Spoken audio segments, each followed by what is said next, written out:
বসন্তের আগমন ও বিশ্ব ভালোবাসা দিবস উপলক্ষে কুষ্টিয়া সদর উপজেলার পাঠিকাবাড়িতে স্বপ্নফেরি সামাজিক স্বেচ্ছাসেবী সংগঠন ভিন্নধর্মী উদ্যোগের মাধ্যমে পাখি সুরক্ষা কর্মসূচির অংশ হিসেবে পাখির অভয়ারণ্য ও পাখিদের বাসযোগ্য করার মহতী কার্যক্রম অব্যাহত রেখেছেন। আমরা পাখির অভয়ারণ্য রোধ করার জন্য প্রত্যেকটি গাছে গাছে মাটির ভার বেঁধে দিচ্ছি, যাতে পাখিরা খড়কুটো টেনে ওই ভাড়ের ভিতরে পাখি বাসা করে থাকতে পারে এবং ওর ভেতরে পাখিরা বাচ্চা ফুটাতে পারে। বিপন্ন পাখি রক্ষায় আমরা সবাই এগিয়ে আসি স্লোগানের প্রতিপাদ্য বিষয় নিয়ে প্রতিদিন সকাল হলেই পাঠিকাবাড়ি ইউনিয়নের গ্রাম অঞ্চলে স্বপ্নফেরি সামাজিক স্বেচ্ছাসেবী সংগঠনের তরুণ ও যুবক ছেলেদের পাখি সুরক্ষার জন্য বিভিন্ন গাছগাছালিতে মাটির পাতিল বেঁধে দিতে দেখা গেছে।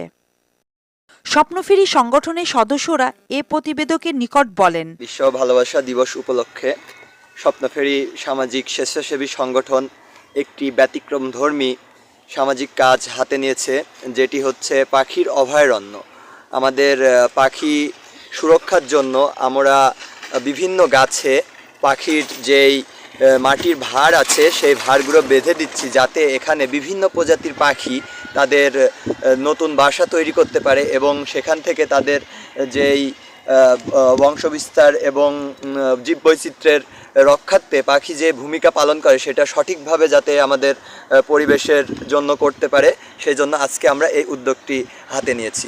আমরা আমাদের ধারাবাহিকতা বজায় রেখে আমরা আজকে 50টি ভাড়ের মধ্যে বেশ কিছু ভাড় বেঁধেছি এবং এই ধারাবাহিকতায় সামনের দিনে আরও কিছু ভাড় আমরা গাছে বেঁধে দেব এবং আরও সামনে আমাদের আরও কিছু ভাড় অর্ডার করে সেইগুলো গাছে বাঁধার পরিকল্পনা আছে। আপনারা অনেকেই জানেন যে আমরা স্বপ্নফেরির উদ্যোগে বেশ কিছু কর্মসূচি পালন করেছি।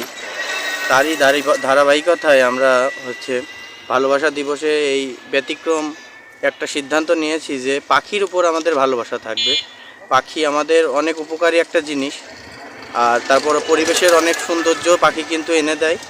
এরই ধারাবাহিকতায় আমরা এই সিদ্ধান্তে এসেছি। আজাদ সানির প্রতিবেদনে আয়েশা সিদ্দিকা ডিনা, সানি বাংলা, কুষ্টিয়া।